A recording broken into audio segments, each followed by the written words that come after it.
decided that I wanted to create a platform, the curatorial platform I'm the founder of, called Culture Art Society.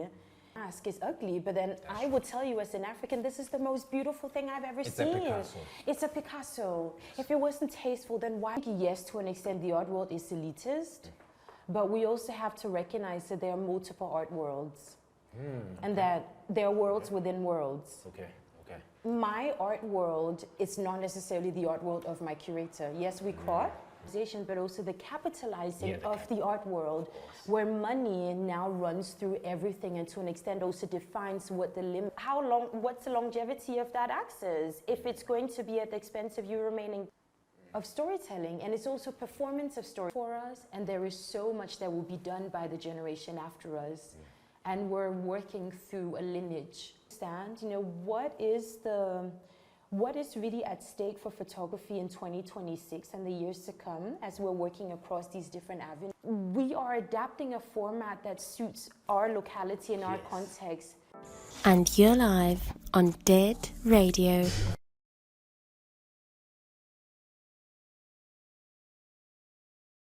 Welcome to another very special episode of Dead Radio with your boy Ini, and once again we have another special guest. We actually never run out of special guests, but special guests are very rare. We're gonna let our guest introduce herself, and then we're gonna get into her life journey, and you know how we do, extract those jewels for you guys to use in your everyday life. So without further ado, yes, ma'am. Pleasure. Thank you for the time of being here today. There's so much to talk about. Of course. My name is Awa Konaté. I am a curator. I'm an art consultant and founder of a curatorial platform called Culture Art Society, based between London and Copenhagen and Abu Dhabi in the UAE as well. But I'm originally from Abidjan, Ivory Coast.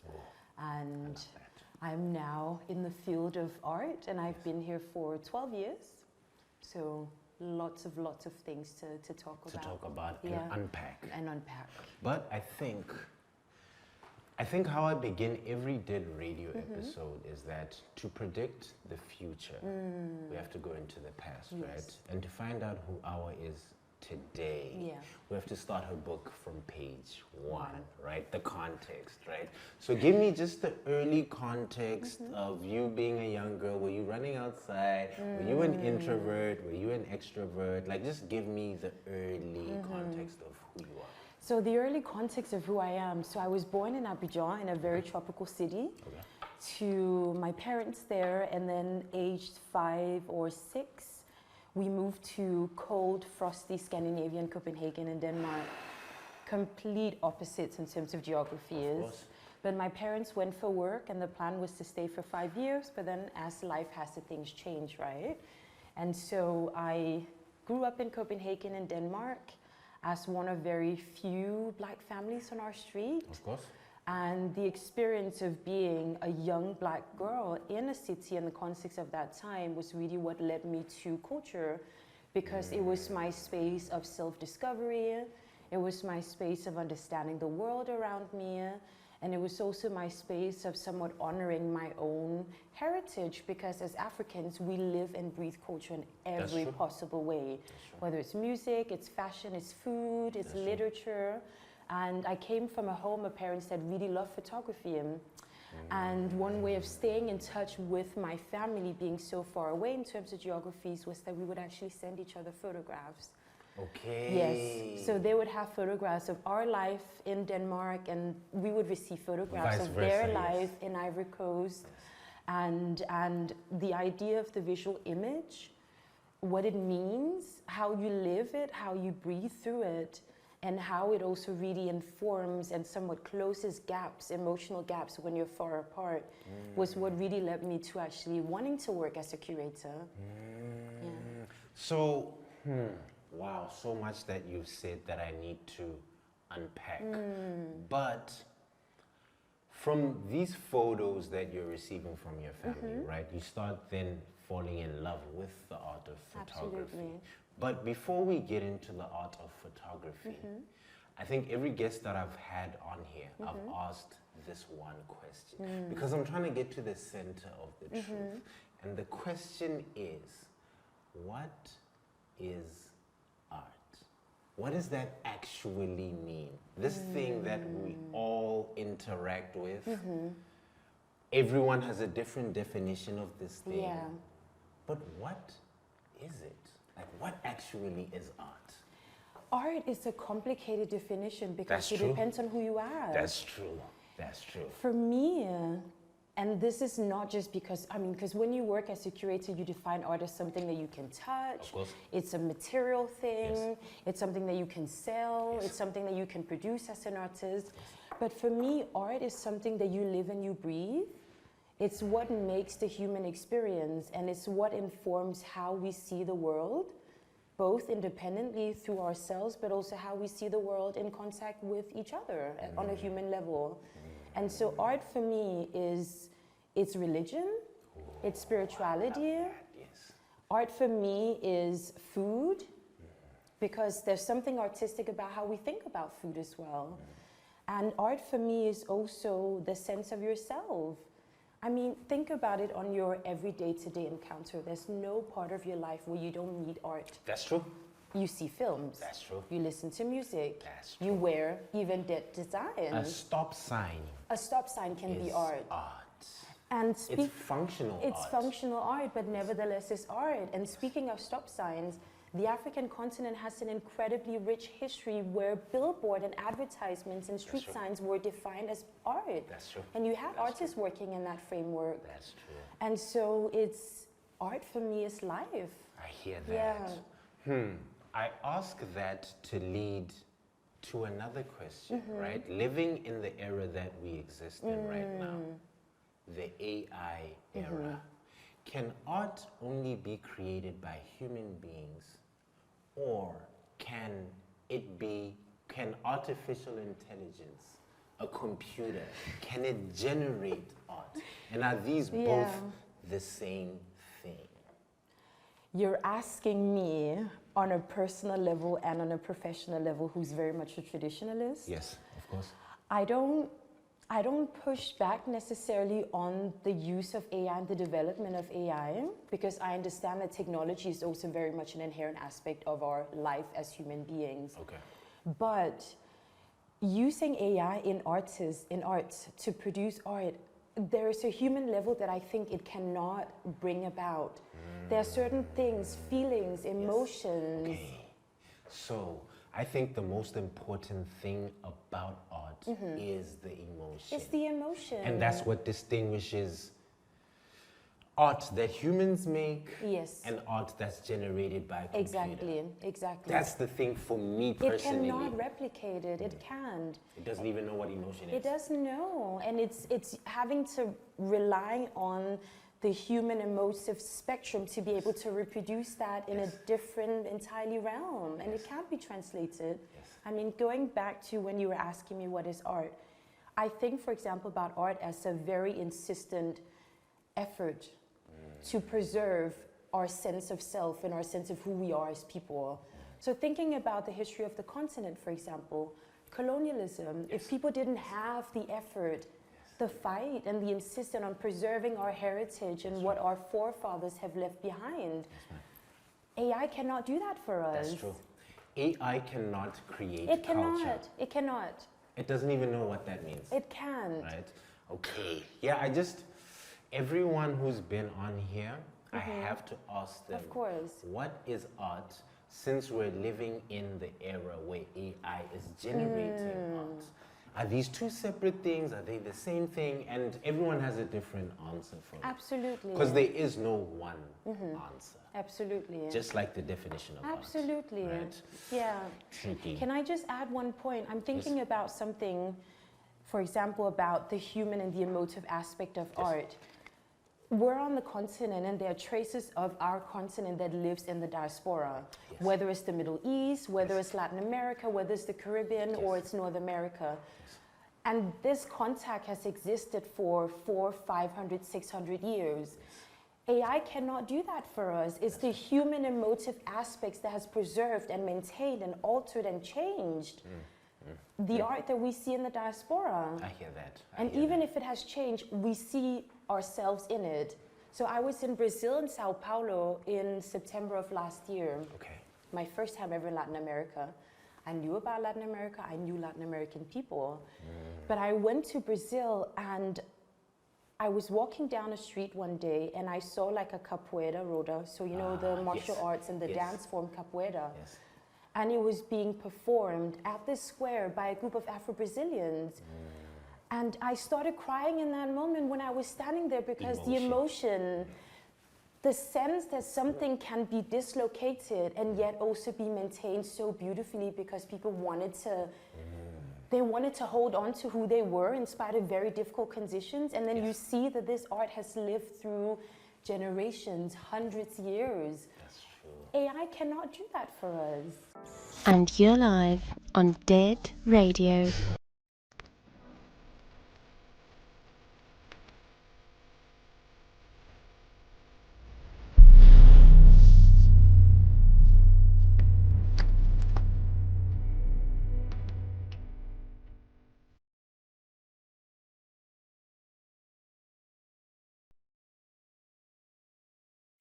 And you're live on Dead Radio.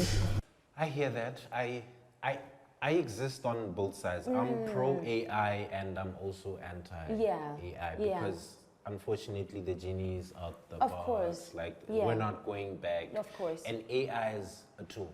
Yeah. It's neither good nor bad. Yeah. You know, like it offers possibilities. Yes. Yeah. AI is the greatest human potential expander we've ever created.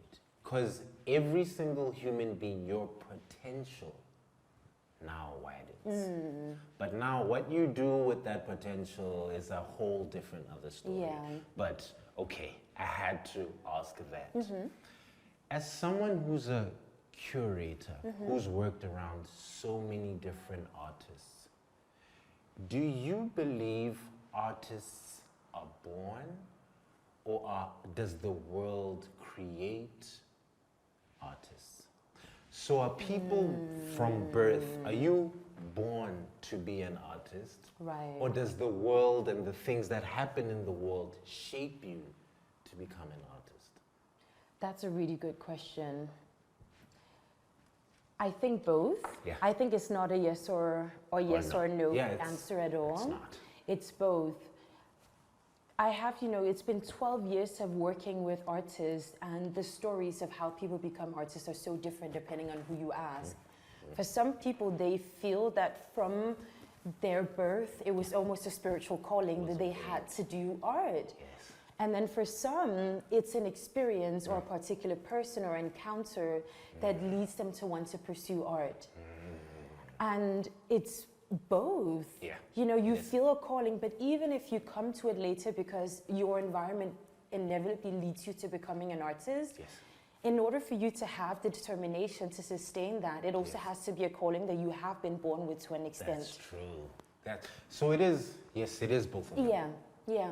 I do believe humans are all artists. And then the world either convinces you that you actually are an artist or you're not an artist. Exactly. But I think we're all born with Absolutely. this thing. Yeah. Tricky. Okay, let's get back on your timeline, right? So you're in this foreign land, you're growing an appreciation for this art form of photography. Yeah. How do you even get into the world of being a curator? And what does a curator actually do? What does that mean? Like, what does that actually mean? So going back to my timeline, so my entry into the arts, at least from a professional perspective, it was really in 2013. I was in Copenhagen, a young black girl, woman at that time. I had friends that were African descendant like myself. And and Copenhagen is so interesting because it's a city of Scandinavia and it's very European. But there are traces of black art history in the city in so many ways. And you see it particularly in design. And it's a city that is very renowned and famous for its design. There was one particular image, it's called the Circle Girl, or Cirkelpigen in Danish. And it's a photo, a graphic poster or graphic design of this beautiful young black woman with a sculpture hairstyle with her face turned to the side. And this was used on a coffee brand that had been in Denmark since the 30s or 40s, I think. Interesting. And it's an image that kept recirculating. It had won the highest award of Danish design, the artist of the work. And I remember just thinking to myself, I thought, it's very paradoxical and interesting to me that in my encounters of being someone whose family moved to Denmark in 2000 or 2001 as African migrants, I'm told that our presence here is relatively new, that we've only come for the past 2, 3, or 4 decades in the encounter with other African community members as well. And yet, here is one specific work, the art, that sort of betrays the idea that we have limited contact and the idea of that narrative that our presence is recent. And it sparked a curiosity in me where I was like, okay, I need to go into the archive. I need to look back on what are the artistic and cultural traces of black people in this country. And so I found so much stuff. And I decided that I wanted to create a platform, the curatorial platform I'm the founder of, called Culture Art Society. It began as a self-run, very small, community-led platform to have workshops, community gatherings, reading groups, listening sessions as young black people living in Copenhagen, but with our shared interest in arts education. But specifically black art education, because we had it, but it was very limited to our private homes. So if you went outside of your home, the context with black art institutionally in museums, it was very limited. But then you go to your supermarket and you want to buy a coffee, and then you have a black woman on that package. So what's going on What's here? going on here? You know, what's going on here? So I created this platform, and it was just incredible because it was an archival dig into realizing that, you know, black people had been in Denmark since the 1800s. There were contact between Denmark and the West African coast because they had, you know, and the Caribbean as well. Even before the 1800s. Even before the 1800s. If we really want to talk about the wars and the travels that... Okay. Exactly. And so the platform led me to wanting to create this space for us to be able to come together, but also not just in breaking certain narratives, but creating a space for ourselves where we can celebrate who we are as a people, and we can celebrate our art and our culture. And so 2014 came, and I decided I wanted to move to London to study. Okay. So I go to London, I do my BA at School of Oriental and African Studies called SOAS, focusing on, so my degree was in political science and African studies because let's be honest in the space of this. African parents will look at you like art is not a real job. Yeah, that's not a real job. It's not a real job. You want to go and be broke. You, what are you talking you know, about? my mom was like, my parents were like, listen, Awa, it's doctor, lawyer, engineer, or nothing. The linear path. The linear path, or diplomat, or nothing. Of course. So I go to London in 2014. This is really the peaking boom of the contemporary African art scene. The market is blowing in London at that time, where there's auction houses, galleries, artists, collectives, magazines writing about it, platforms. And I'm like, I want to be at the heart of this. But you know, I gotta hide it from my parents as well, because I'm not willingly trying to tell me that I want to be broke, because there's money in the arts, but there's also not money in the arts, depending on who you are. I guess we'll talk about that. We'll come to that. Yes. So I go, I'm studying, it's 2014. I meet so many young artists working in the city, and naturally I begin working with many of them and collaborating. And naturally, because of the work I was doing with CAS in Copenhagen, I wanted to translate that to London to create spaces for gatherings. And so that work continued. And in 2015, one of my key life stories, I traveled to Ethiopia and Somaliland on an internship for an NGO working on gender equality and gender issues. And I come back, and that experience, I just think to myself, this would be safe and it would be secure, but this is not where my calling is. It's not where my calling is.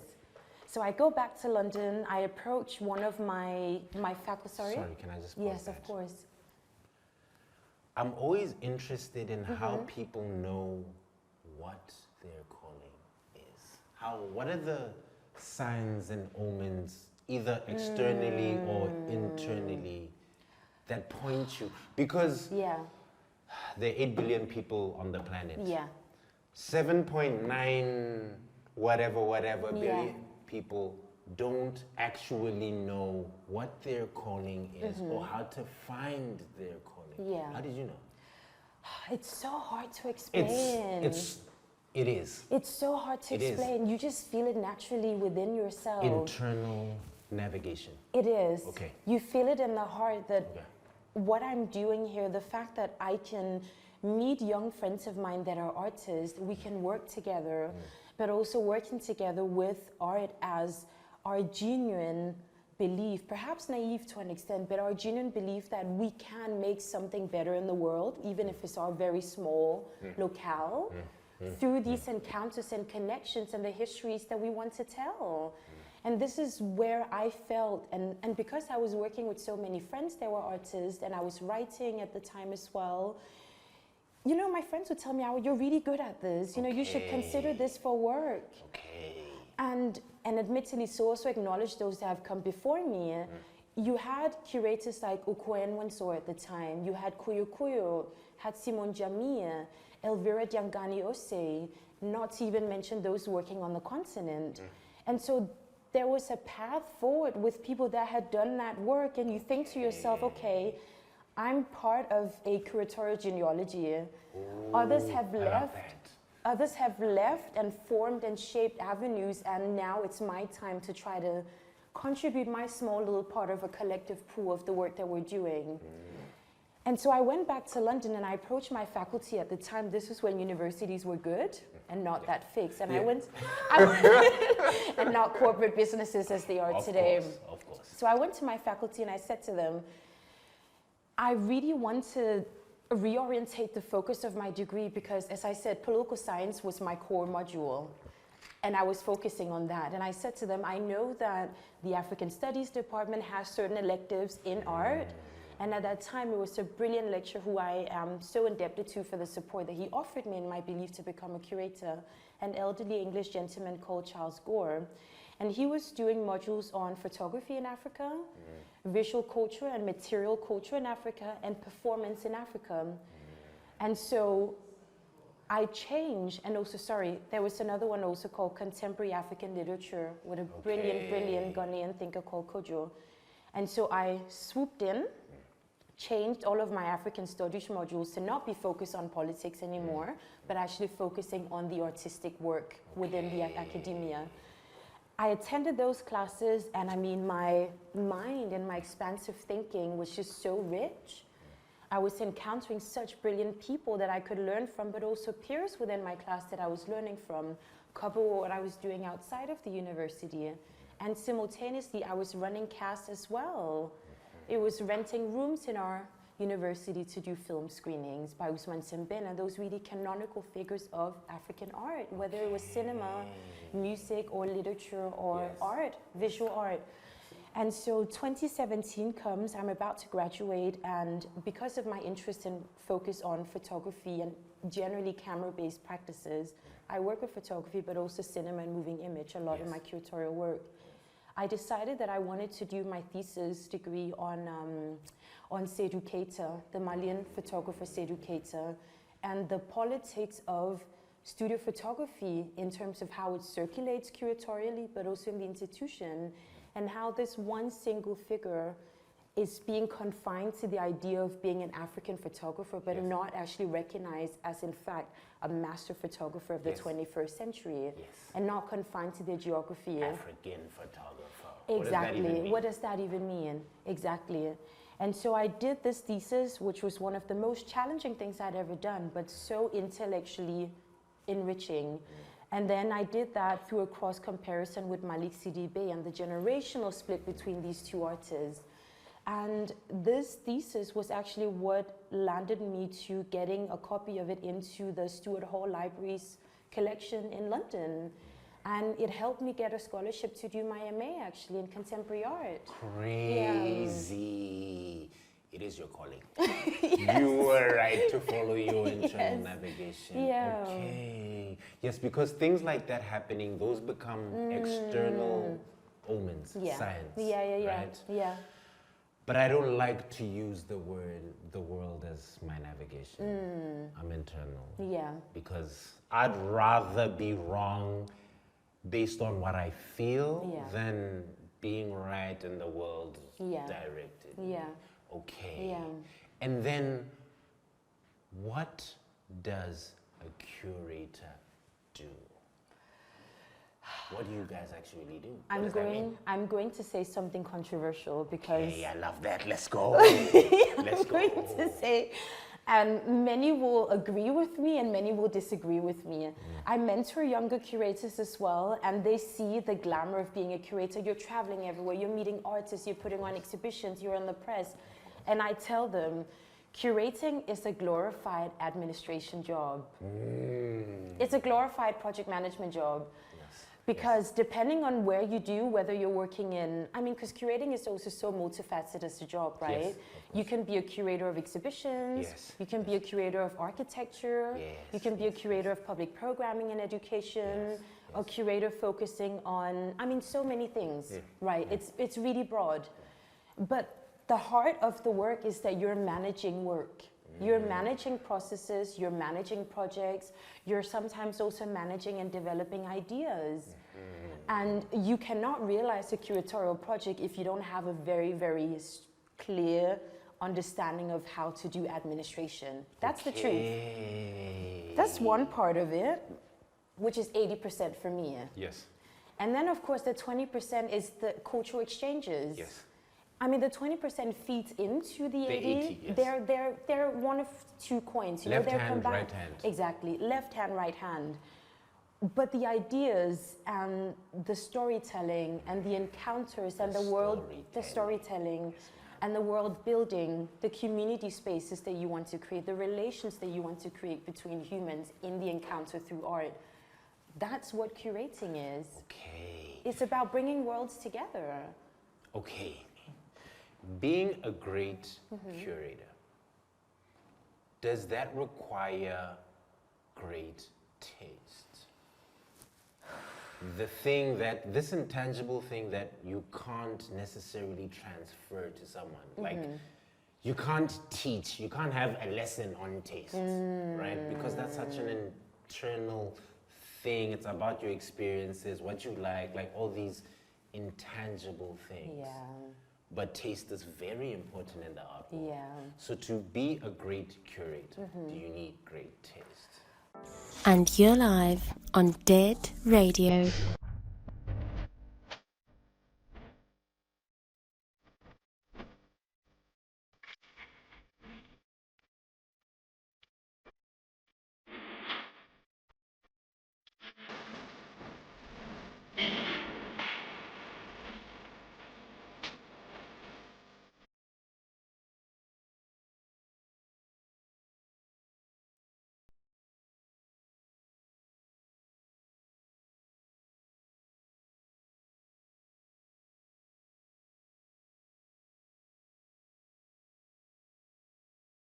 And you're live on Dead Radio.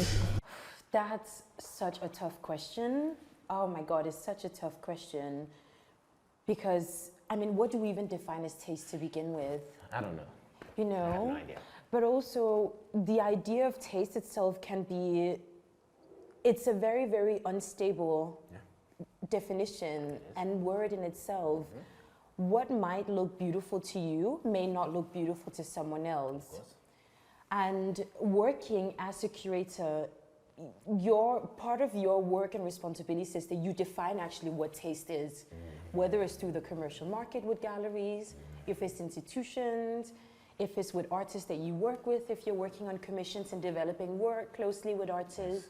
It's very difficult. And I'll be honest with you and say I can't give you a definite answer because as an African descendant person, my art history and my cultural history carries a different understanding of taste than, say, if I were someone who was born in Europe or raised in Europe. That's true. What people 150 years ago defined as taste about my people is not how I see it. That's true. Someone will tell you that an African mask is ugly, but then I will tell you as an African, this is the most beautiful thing I've ever seen. It's a Picasso. It's a Picasso. If it wasn't tasteful, then why would the whole Cubism movement appropriating my ancestors' art? That's true. And birthing one of the most important movements of Western art history. That's true. And so taste for me, it's not necessarily aesthetical, but taste for me, it's undefinable, but what I know is at the heart of how I conceive taste is the reclamation of my aesthetics. And it's the insistence on my aesthetics as being powerful and just as equal to what someone else defines as their taste. I get that. Ooh, I love that. Yeah, it's another question that it's neither yes nor no. There's a gray area. Yeah. There's something interesting that you said, right? You said curators help to define taste. I want to now pivot and speak about the elitism in art, right? How can a medium that is accessible to every single human being on the planet be elitist? And is art elitist? Or are just the galleries that hold the art where the elitism exists? What's your perspective? Because the normal person on the street will not go to an exhibition because they'll be like, this is highbrow. This, I don't get this. But like we said, art is everywhere. Yeah. So what's your perspective on elitism within the art world? Is it a real thing? Is it not a real thing? Yeah. Oh, you're asking me some really tough questions today. You're asking me some the tough real questions. hard-hitting questions. You know what? Let me start off with the first part of this beautiful proposition and provocation you've put to me. I think, yes, to an extent, the art world is elitist, but we also have to recognize that there are multiple art worlds and that there are worlds within worlds. Okay. My art world is not necessarily the art world of my curator. Yes, we cross across because of the nature of our industry, but it's not necessarily where we feel a sense of belonging. I will say that the current state of the art world is to an extent elitist. It's a very, very difficult industry to break through. Yes. Certainly, whether you're an artist, whether you're a curator, whether you're a writer, incredibly difficult. And it is difficult because there's a certain change in how the art world itself is structured and how it operates.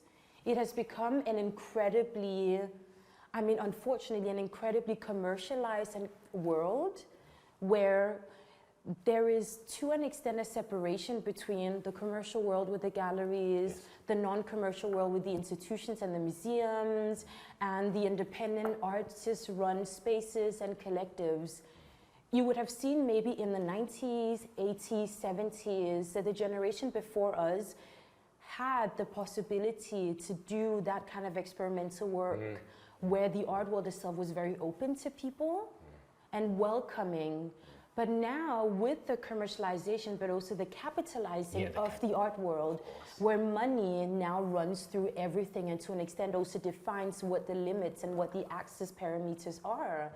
It has made the art world incredibly elitist in the sense that whether you're a curator, if you want to run independent projects of your own and create a space that is an institution but also not an institution, it's very difficult to do that if you don't have funding to do it. Okay.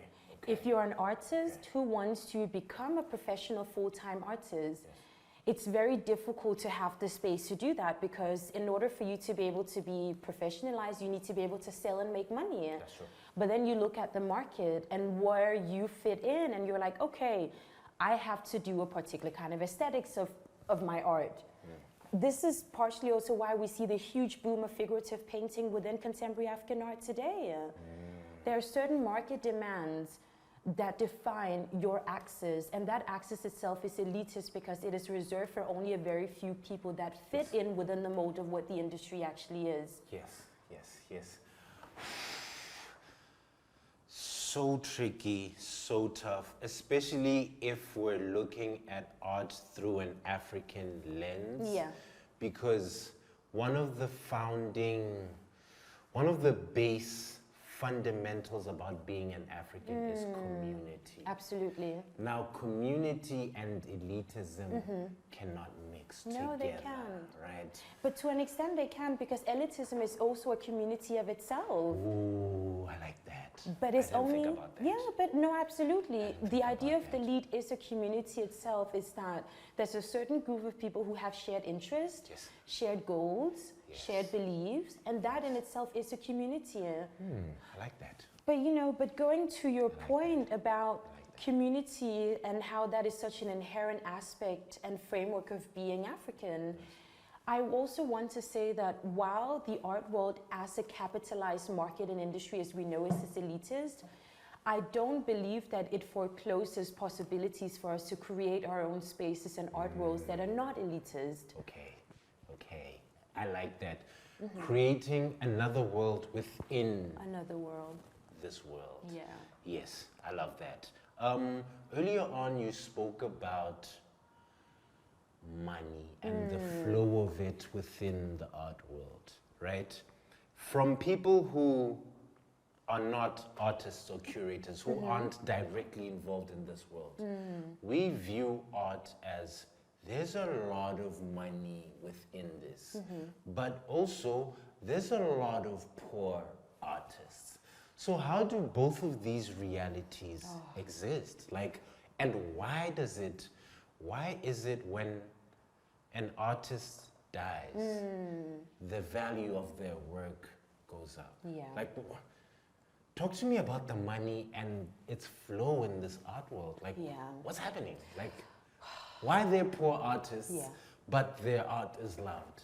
And then when they die, then their art is hundreds of millions or whatever. Like, what's going on there? Yeah.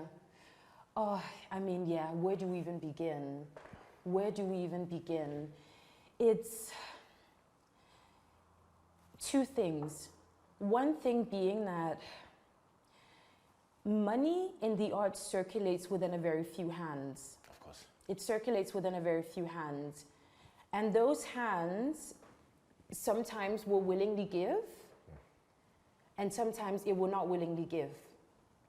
And this is what creates the industry to an extent as well. I would also say that the circulation of money within the art vis-a-vis poorer artists, it's also an immense shift in the culture of patronage itself, which was always a very, very important aspect of the arts. Wealthier people would support artists. They would give money to the arts. The Medici family. The Rockefellers. Yes, Not that I want to applaud them, but I hear you. There's been a shift in... Bells are ringing in my head because I didn't put those things together. Yes. But okay. There's been a shift in very wealthy art patronage, and there's been a shift in people's genuine belief that art and culture is so important for the public good and for people generally across classes. So for example, less than 100 years ago, it was quite common for very wealthy patrons to actually give money to arts. It was common for them to fund libraries. It was common for them to give money to arts projects. And now the shift of the landscape of art patronage means that only a select few are given money to realize that project if you are aligned culturally. But there's also an immense matter of class. There's we can have, this could be the entire interview. I hear that. I hear that. So there is that. And so because there is a shift in patronage that allows for this work to be sustained in the interest of the public good, it also means that artists are now suffering as a result of that, because if you're an artist and you can't break into the industry, you remain poor because there's no support monetarily, but there's also no generating income in terms of your sales and in terms of you being able to actively participate in the industry of the arts itself. And this goes back to my comment about the fact that even working as a curator is a glorified administration job, because my experience of working with many younger artists, and unfortunately it has to be said on the continent, is that many don't actually, they sometimes take for granted the structural aspects of trying to run your life as an artist. Because you have to have a certain business acumen to do that. Yes, that's true. You need to know contracts. That's true. You need to be able to advocate for yourself in terms of your payments. That's true. Negotiation. Negotiations. Yes, ma'am. It's good to get a foot into the door, but how long, what's the longevity of that access? If it's going to be at the expense of you remaining poor, you know, sure, I can do an exhibition, but if I'm not making any sales of the exhibition to survive and take care of myself, then what's my longevity? I hear that. There has to be an acumen, an awareness of the fact that you're now operating in a sphere that is very much a financial market. And you need to be cognizant to that as well. And what is so unfortunate is that, you know, many of our elderly artists and our giants, our artistic giants, there was sometimes to an extent a limited understanding of that. I mean, if you're working in Africa, you're struggling, and here comes a curator somewhere in the diaspora, and they're like, oh, I can take your work and go show it at a gallery or a museum, and I'll pay you, even if it's just $500, and that work is being sold for much more than you understand. That $500 is a lot of money. It's going to change their life. It's going to change your life. It's going to change your life. So, but I'm not saying that this is only one of reason, because I said it's a complicated discussion, because it is a market, it's a capital market. There are also issues around exploitation.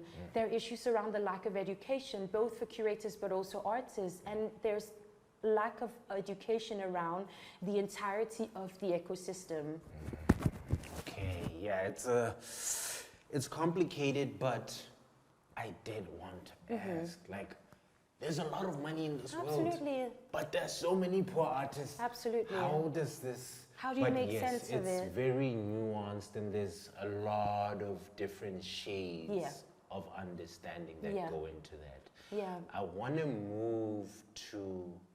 I want to double click and open a folder, right? Let's call this folder Great Art, right?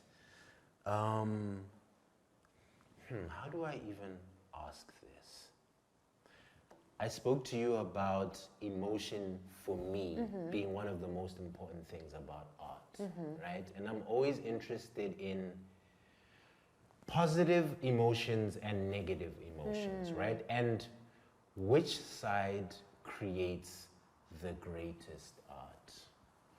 So from your experience, right, which emotion helps artists create great art? Is it the light or is it the dark? From my perspective, I think the darkness creates the greatest art.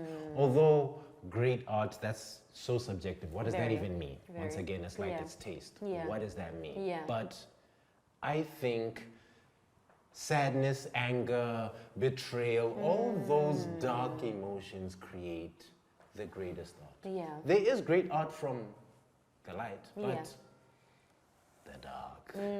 What's your perspective? My perspective is a blend of both.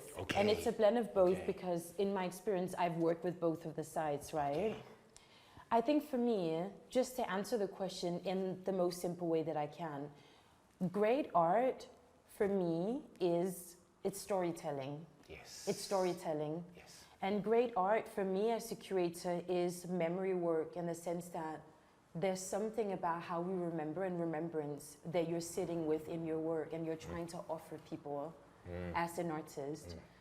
But great art for me, whether it's the heaviest stuff or the lightest stuff, it's also an ability to shift the world in some way, even if it's quietly or if it's like with ferocity and anger. And I see both perspectives because I feel that it's important to be able to also have a presence of rage and the heavy stuff and grapple with it in your work. But at the same time, you can deal and think and reflect upon the heaviest side, but with a very quiet reflection that is quite interior, that is also very poetic. I mean, some of the most critical artists that I know are not necessarily activist artists in the sense that, you know, their anger is like out there and they'll tell you exactly. But there are these subtle, quiet, meditative, beautiful, slow, and pausing ways that they do it. And you can't have one without the other. Because being quiet and being calm and being light does not imply that you don't have the heavy presence of darkness within you. True. They both left hand. Yes, left hand, right hand. We return to it again. So it's a balance of both, but it's also how and what you draw upon to actually tell your story, to do memory work, and to change how we see the world through art. Alchemy of art. Yes. I hear that completely. As a curator, I think one of the things you keep saying is storytelling, right? Yeah. Which I think is one of the most valuable skills any human being can have.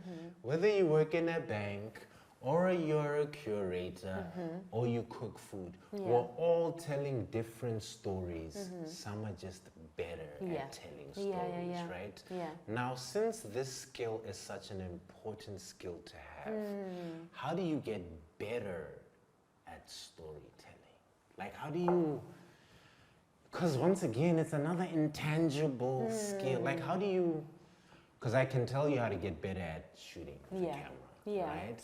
Because it's an actual physical skill. But like this mental, how do you get better at the art of storytelling? Because as a curator, you're an artist. To an Your extent, art is the story through the art that you're exhibiting, right? So how do you get better at that thing? It's another thing about taste. It's like... It's, again, another complicated question. For me, speaking for myself, what makes great storytelling is the ability to be a very good listener. Storytelling is the act and the poetry of listening, but it's also the poetry of feeling. And it's the poetry of being able to carry things and hold things, and it's also the poetry of being able to have a sense of maybe humility, for the lack of a better word, a sense of humility that you don't understand and know everything, but that your contact with someone else informs how you think of the world and informs of what you actually want to say. Because curating is very much an act of storytelling, and it's also performance of storytelling, as you were saying, rightfully so. You work with artists to be able to tell certain stories through their art. And what makes that experience is that you are very attentive and attuned to what you hear, what you feel, what you sense, and also what you embody as a person. This is what makes great storytelling. And truth is, not everyone is good at telling stories, but some people are very good at articulating storytelling and bringing it into a form. Taking things from the ether and organizing them in the three-dimensional world. I like that. I like that a lot.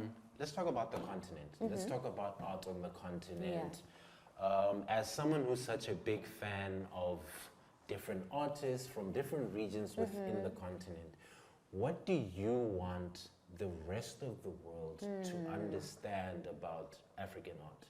Either contemporary or art from the past. Like, what do you want the world to understand about African art?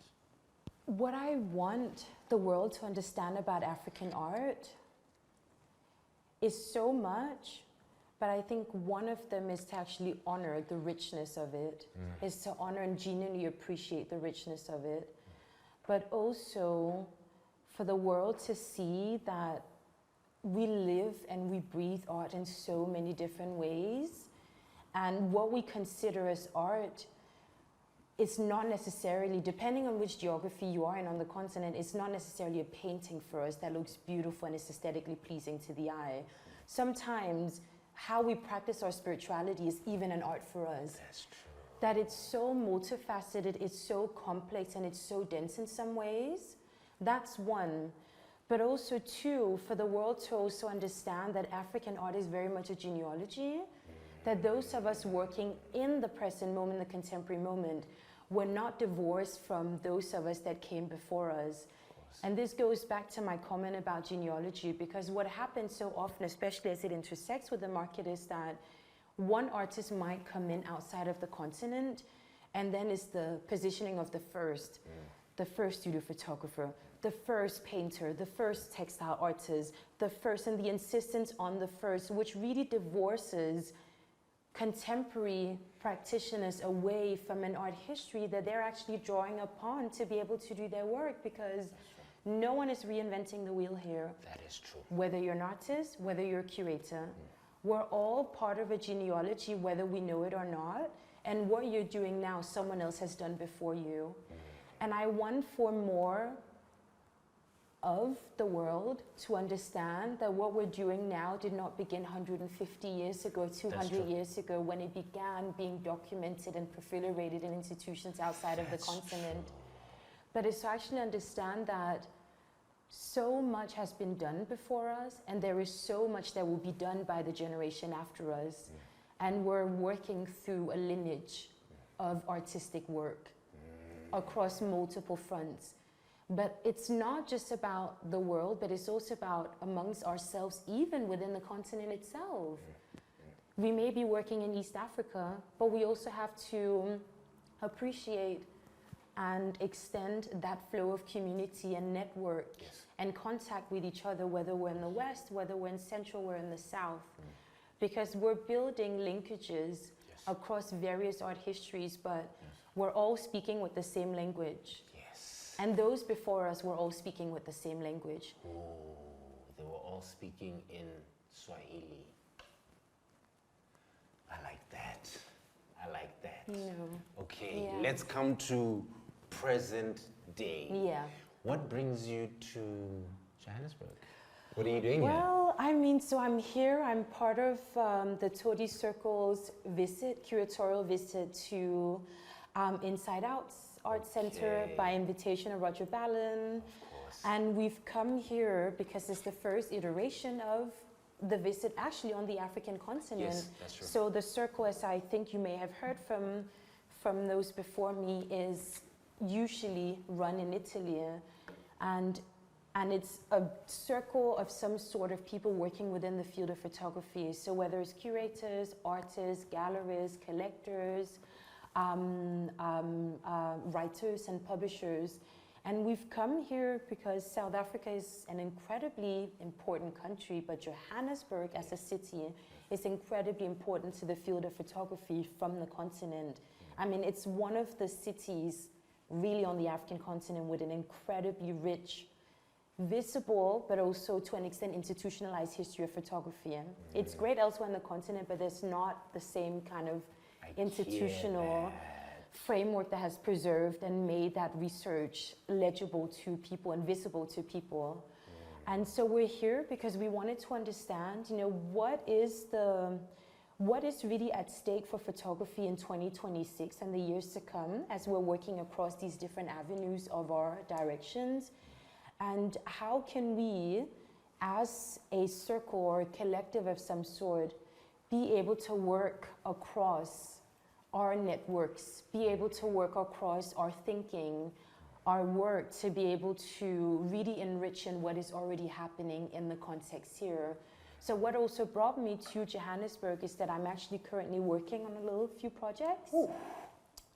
I'm working on a few projects, and it was very important for me to come here and also meet the artists working in the city and understand what's actually happening on ground, because it's one thing to be away and then have an idea, but it's a different thing when you're here and you're talking to artists, you're meeting curators, you're meeting people who run spaces, but also exchanging energies, and listening to the stories that are being told.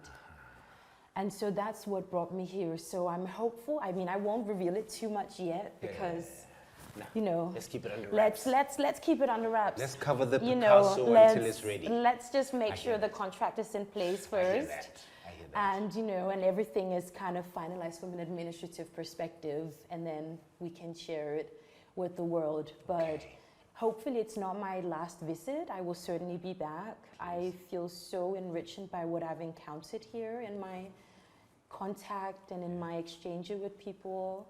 And yeah, so I'm working on quite a few independent projects at the moment. Yeah. More will be revealed. Yes. Now, as we stand on the present day, and we view and look into the future, right? I asked you about what you want the world to understand about African artists. Yeah.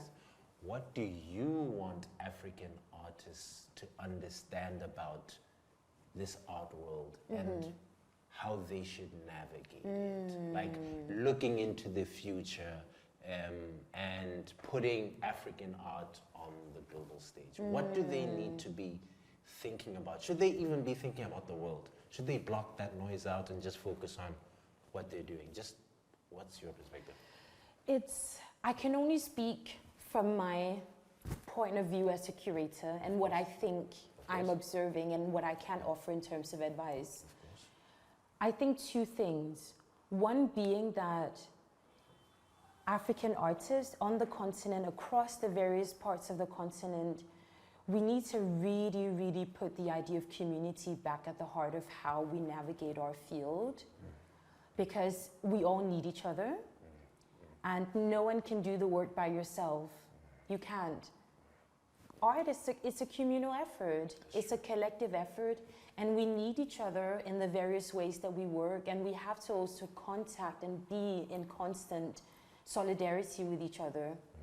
I think that's one part. But also two, it's the genuine belief that it is indeed possible to do things from here, that we don't need to necessarily look to the outside world. That what we're doing here has value, it has importance. And of course, I'm saying this to an extent quite naively because it's not easy. It's easy to say the work is important, it has to be done, but if you don't have an opportunity to sustain that work, it's very difficult. But sometimes I genuinely believe that it's not the monetary aspect that defines the impact of the work that you do as an artist. It's the hearts that you touch. And I want them to understand that we're also in the network and we're here to offer. It may not be much, but we're also here to offer the support that we can in our various ways. And to also understand that sometimes we need to build infrastructures on ground where we are so that we don't constantly have to rely on an external sphere outside of where we are to be able to survive and also to be able to see value in the work that we do. And as I'm saying again, it's easier said than done. But sometimes I believe that it is possible to do things from where we are. And speaking as a young curator myself, many of us working within the diaspora, because admittedly I work primarily in Europe, but also in the Middle East now. Many of us are thinking about the idea of actually coming back to the continent. Please come back. I don't know what you're doing there. Yes. I know what you're doing there, but please just come back. Many of us are thinking about coming back, but we're also actively putting an effort into pulling our resources from outside back to the continent. Okay. And so it's not just for the artists. I would also say the responsibility is also with curators. Curators, because artists can't thrive if curators are not there. As I said, it's an ecosystem. Yes. And curators cannot thrive if the institutions or the spaces are there to offer that support. And the ecosystem itself cannot thrive if the patrons on the continent don't acknowledge the importance of them also putting their money where their mouth is. I hear that, and I think that's a great answer. I think that's a great note for us to leave on. Yeah. Right? Yeah. Are there, just before we wrap up, are there any other sections or things that you would like to speak about that we didn't touch on? I mean,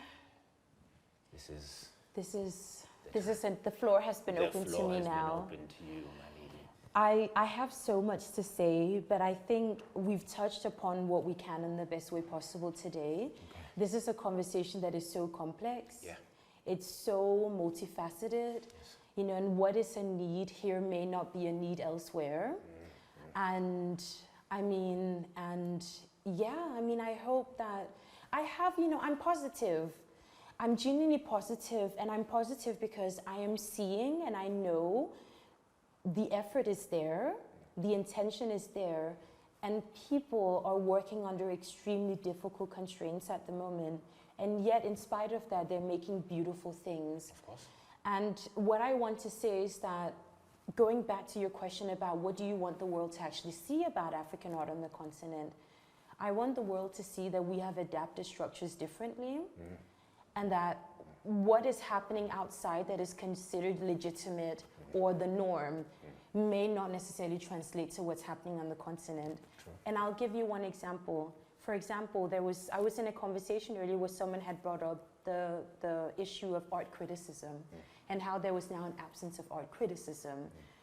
And what I had pointed out to them is that, yes, it's true, we may not see art criticism in the form of like books, magazines, and publications, but what I see on the continent is an incredibly rich, small, but actually rich network of art criticism happening for all points of the continent, and people are doing it through TikTok videos, YouTube videos, Instagram posts, Substacks, independent blogs, zines, small journals. We are adapting a format that suits our locality and our context, and that is viable and sustainable for us. And while it may not look the same, it is just as important. And this is what I want the world to actually also understand about what's happening on the continent. I love that. Yeah. I love that. Yeah. I hope this conversation was fun for you. It was. It was really incredible for me. Some provocative questions, but of course, we can't just talk about the good things only. Oh, we can't talk about the light, because the dark also exists, right? Yeah. Thank you so much for your time. Thank you. Pleasure. Please don't forget to like, comment, subscribe, and we'll be back with another episode of Dead Radio from your boy Ini.